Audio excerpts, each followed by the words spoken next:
Good morning. Here I am going to discuss something about Newton's second law of motion. Title of the topic is A Guide to Selecting the Appropriate Formulation. Means appropriate formulation of Newton's second law of motion.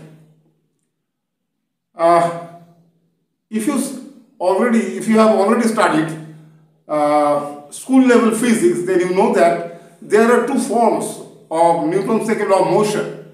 Sometimes to solve a given problem, you write force is equal to rate of change of momentum.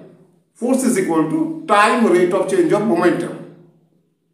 Sometimes we write this way, again sometimes we write directly force is equal to mass into acceleration. Many of the students, whatever I have found in my career, that thing I am going to share with you. Many students get confused which form of the Newton's law should be used in which case. So the first answer to this question is the first one, that is force is equal to time rate of change of momentum. If mass is m, if mass is denoted by m, velocity is denoted by v, and time is denoted by t, all are small case letters, okay, small m, small v and small t, then in that case force capital F is equal to d dt of mv. Okay, that is the Newton's second law of motion, and this is the most general one. Why it is general one? Because this formulation can be used in all the cases. So two cases are there. Okay, and force is equal to mass into acceleration. That form can be used only for a specific case. So what is that condition? Okay,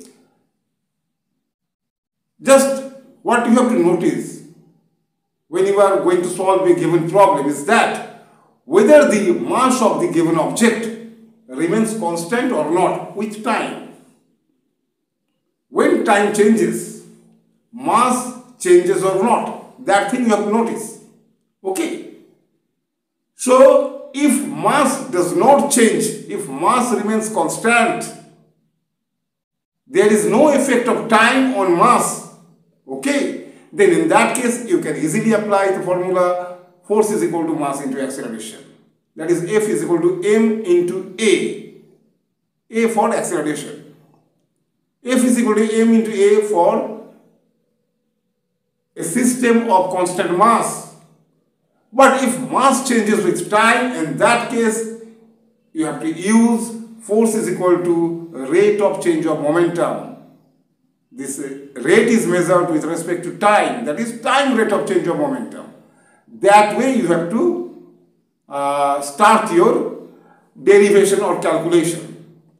Okay. So in the course of fluid mechanics, the students of mechanical engineering, chemical engineering, civil engineering, they usually they are offered this subject on fluid mechanics. Okay. In fluid mechanics, frequently you will observe that sometimes in the books it is written force is equal to mass into acceleration, and sometimes it is written force is equal to rate of change of momentum.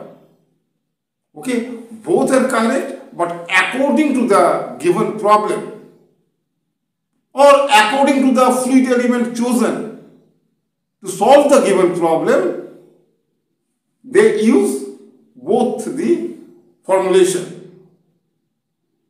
Okay, if you are confused which form should be used, then you should start, if in the very beginning of solving the problem, if you get confused, then you should always start with the first formulation, that is force is equal to rate of change of momentum, that way.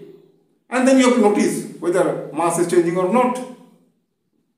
Okay? Because whenever you are writing whenever you are writing F is equal to d dt of mv, then this can be written as m into dv dt plus v into dm dt. So dm dt, that is dm by dt, that way we write usually. So dm by dt, that term vanishes when m is a constant. Okay. Then the remaining term is m into dv dt, and dv dt is nothing but acceleration denoted by a, so it becomes m into a. Okay, that's all I wanted to say in this lecture. So henceforth you must be careful enough to selecting the appropriate formulation to solve the given problem. Okay, I think I hope this video will be helpful for the students of engineering or school level students also will be benefited if you watch this video carefully. Okay, otherwise not. And if you are already familiar with both the formulations and if you are confident, then no problem, you don't no need to watch this video. Okay, anyway, this is the end of this video. Thank you for watching this video.